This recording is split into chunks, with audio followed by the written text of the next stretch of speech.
Friends, samosa કોને નથી ભાવતા? અને બહારના સમોસા ટેસ્ટી પણ એટલા જ હોય છે. પણ બહારના સમોસા ખાવાનું આપણે એટલા માટે ટાળીએ છીએ કે એક તો એમાં મેંદો હોય છે અને બીજું કે તળવા માટે એ લોકો એકના એક તેલનો વારંવાર ઉપયોગ કરતા હોય છે. પણ આજે આપણે જે સમોસા બનાવવાના છીએ એ ફરસાણવાળાને ત્યાં મળે એટલા જ ટેસ્ટી છે. વળી આપણે એને ઘઉંના લોટમાંથી બનાવવાના છીએ. જો તમે એમ માનતા હો કે સમોસાનું પડ મેંદાથી જ ક્રિસ્પી અને ખસ્તા બને છે, તો એ તમારી ભૂલ છે. આજે હું તમને માત્ર ઘઉંના લોટમાંથી એકદમ ક્રિસ્પી સમોસા બનાવીને બતાવીશ. જેના માટે મેં અહીં 2.5 કપ ભરીને ઘઉંનો લોટ લીધો છે. હવે 1/2 કપ ભરીને ઝીણો રવો લઈશું. રવો સમોસાના પડને ક્રિસ્પી બનાવવામાં મદદ કરશે. હવે એમાં 1 ટીસ્પૂન મીઠું ઉમેરીશું. 1 ટીસ્પૂન અજમાને હાથથી ક્રશ કરીને ઉમેરીશું. સાથે જ મેં અહીં 1 ટીસ્પૂન ચીલી ફ્લેક્સ લીધા છે અને એ ઉમેરીશું. થોડી ઉમેરીશું ઝીણી સુધારેલી કોથમીર. હવે મોણ ઉમેરીશું. મોણ તરીકે તમે તેલનો ઉપયોગ પણ કરી શકો છો, પણ હું હંમેશા ઘી ઉમેરું છું. ઘી ઉમેરવાથી સમોસાનું પડ એકદમ ખસ્તા બને છે. અહીં આપણે મુઠ્ઠી પડતું મોણ લેવાનું છે. તો પહેલાં બધું મિક્સ કરીને જોઈ લઈએ અને જરૂર લાગે તો બીજું ઘી ઉમેરીશું, અથવા તો તમે અડધું તેલ અને અડધું ઘી પણ ઉમેરી શકો. બધું મિક્સ કરતાં લોટ હજી કોરો લાગે છે તો 1 ટેબલસ્પૂન ઘી ફરીથી ઉમેરીશું. તો ટોટલ મેં 3 ટેબલસ્પૂન ઘી ઉમેર્યું છે. બધું સરસ ઘસીને મિક્સ કરવાનું, જેથી ઘી લોટના કણકણમાં ભળી જાય. અને હવે તમે જોઈ શકો છો લોટમાં આ રીતે મુઠ્ઠી પડે છે. તો હવે થોડું પાણી ઉમેરી આપણે લોટને બાંધીશું. તો અહીં મેં 1 કપ ભરીને પાણી ઉમેર્યું છે. સમોસાના પડનો લોટ આપણે સેમી સોફ્ટ જેવો બાંધવાનો હોય છે, લગભગ રોટલી કરતાં થોડો કઠણ. તો આ પ્રકારે હવે લોટ બાંધીને તૈયાર થઈ ગયો છે અને હવે એને થોડીવાર માટે આપણે ઢાંકીને રાખીશું, જેથી લોટ બરાબર સેટ થઈ જાય. હવે લોટ સેટ થાય છે ત્યાં સુધી આપણે એના સ્ટફિંગની તૈયારી કરી લઈએ. જેના માટે મેં અહીં 5 મીડિયમ સાઇઝના બટાકાને બાફીને રાખ્યા છે અને સૌથી પહેલાં એને સરસ રીતે મેશ કરી લઈશું.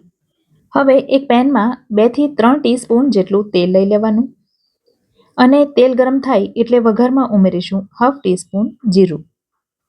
જીરું સરસ તતડી જાય એટલે અહીં મેં 2 મીડિયમ સાઇઝની ડુંગળીને ઝીણી સુધારી લીધી છે અને એ ઉમેરી દઈશું. અહીં સમોસામાં આપણે વટાણાનો ઉપયોગ નથી કરવાના, પણ જો તમારે વટાણા ઉમેરવા હોય તો આ સમયે ડુંગળીના બદલે બાફેલા વટાણા ઉમેરવાના. અને તમે ડુંગળી ન ખાતા હો તો ડાયરેક્ટ મસાલા ઉમેરવાના. ડુંગળીને આપણે સાધારણ ટ્રાન્સપરન્ટ થાય ત્યાં સુધી ચેડવવાની છે. તો એ નરમ અને ટ્રાન્સપરન્ટ થઈ ગઈ છે. તો હવે આપણે એમાં મસાલા કરીશું. મસાલામાં મેં અહીં ઉમેરી છે 1 ટીસ્પૂન ભરીને આદુ અને મરચાંની પેસ્ટ, જેમાં આદુ અને મરચાં સરખે ભાગે લીધા છે. અને 1/2 ટીસ્પૂન લીધું છે છીણેલું માત્ર આદુ. આદુનો થોડો બહાર પડતો સ્વાદ સમોસામાં ખૂબ સરસ લાગે છે, પણ આદુ અને લીલા મસાલાને સરસ રીતે ચેડવવા જરૂરી છે. જો એનો કાચો સ્વાદ આવશે તો પછી એ સારો નહીં લાગે. હવે આદુ મરચાંની કચાશ દૂર થાય ત્યાર પછી ઉમેરીશું 1 ટેબલસ્પૂન એટલે કે 1 મોટી ચમચી ભરીને ધાણા જીરું. 1/2 ટીસ્પૂન ઉમેરીશું ગરમ મસાલો અને 1/2 ટીસ્પૂન ઉમેરીશું તીખું લાલ મરચું. સૂકા મસાલાને પણ સરસ સાંતળી લઈશું, કારણ કે એની પણ કચાશ દૂર થવી જરૂરી છે. અને ત્યાર પછી એમાં બાફેલા બટાકાનો માવો ઉમેરી દેવાનો.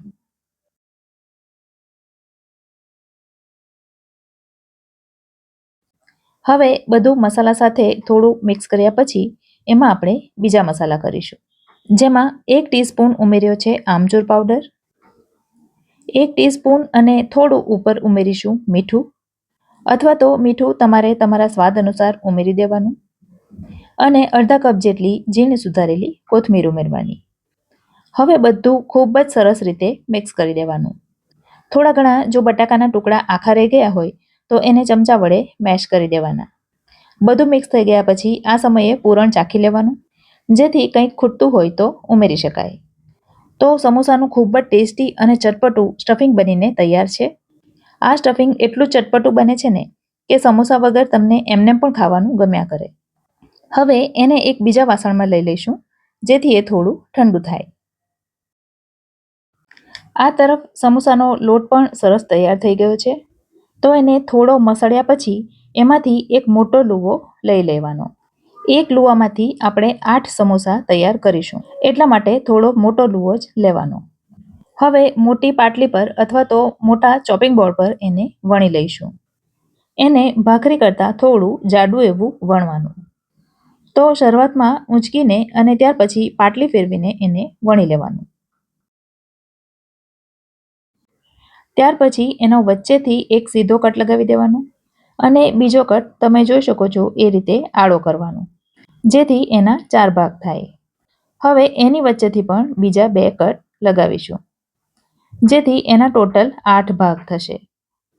સમોસા ભરતા જો કોઈને ન આવડતું હોય તો આ એક ખૂબ જ સરળ રીત છે, જેનાથી મીડિયમ સાઇઝના ઘણા બધા સમોસા એકસાથે તૈયાર થઈ જાય છે. હવે આ રીતે થોડું થોડું સ્ટફિંગ બધા ભાગ ઉપર મૂકી દેવાનું. ત્યાર પછી એક ભાગની બધી કિનારીઓ ઉપર પાણી લગાવી દેવાનું, જેથી આપણને ચોંટાડવામાં સરળતા રહે. ત્યાર પછી બહારની તરફના 2 કોર્નરને ભેગા કરી પ્રેસ કરીને ચોંટાડી દેવાના. હવે આગળનો જે એક ખૂણો છે એને બહારની તરફ લાવી તમે વિડીયોમાં જોઈ શકો છો એ રીતે પ્રેસ કરીને ચોંટાડી દેવાનો. અને ત્યાર પછી સાઈડના જે 2 ખુલ્લા ભાગ હોય છે એને પણ પ્રેસ કરીને ચોંટાડી દેવાના. તો આ રીતે ખૂબ જ સરળ રીતે સમોસું બનીને તૈયાર થઈ જાય છે. એક બીજું સમોસું હું ફટાફટ વાળીને બતાવી દઉં.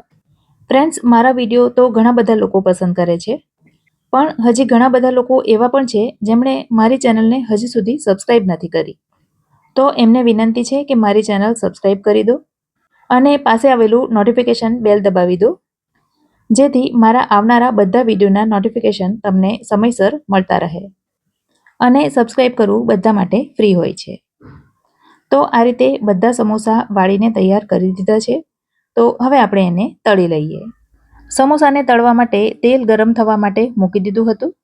અને તમને જણાવી દઉં કે સમોસાને એકદમ હાઈ ફ્લેમ પર અને વધારે ગરમ તેલમાં નથી તળવાના.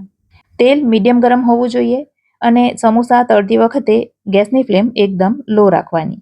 તો જ સમોસા એકદમ ક્રિસ્પી અને ફરસા બનશે. સમોસાને તેલમાં મૂક્યા પછી 1 થી 1.5 મિનિટ સુધી એમનેમ રહેવા દેવાના અને ત્યાર પછી હળવેથી એને પલટાવી દેવાના. સમોસાના એક બેચને તળાતા 4 થી 5 મિનિટનો સમય લાગે છે. તો ધીરજ રાખીને શાંતિથી ધીમા તાપે એને થવા દેવાના. હળવો રંગ બદલાશે એટલે તમને ખ્યાલ આવી જ જશે કે સમોસા હવે તળાઈ ગયા છે અને એનું ઉપરનું પડ પણ ક્રિસ્પી થયાનો તમને ખ્યાલ આવી જ જશે. આ સમોસા આંબલીની મીઠી ચટણી સાથે ખૂબ જ ટેસ્ટી લાગે છે અને સાથે રગડો બનાવી ઉપર ઝીણા કાંદા અને સેવ નાખીને ખાવ ને તો ખાવાની એકદમ મજા જ આવી જાય છે. અને આ રીતે બીજા સમોસા પણ તળી લેવાના. ફ્રેન્ડ્સ, વિડીયો જો ગમ્યો હોય તો લાઇકનું બટન ચોક્કસ દબાવજો અને તમારા ફેમિલી અને તમારા સર્કલમાં જરૂરથી શેર કરજો. જુઓ, એક સમોસું હું તમને તોડીને બતાવી દઉં કે કેટલા ક્રિસ્પી અને કેટલા ખસ્તા બન્યા છે અને સ્વાદમાં તો એટલા ટેસ્ટી બન્યા છે ને કે ન પૂછો વાત. તો ફ્રેન્ડ્સ, ફરી મળીશું આવી જ એક નવી રેસીપી સાથે. ત્યાં સુધી મને રજા આપો. આવજો.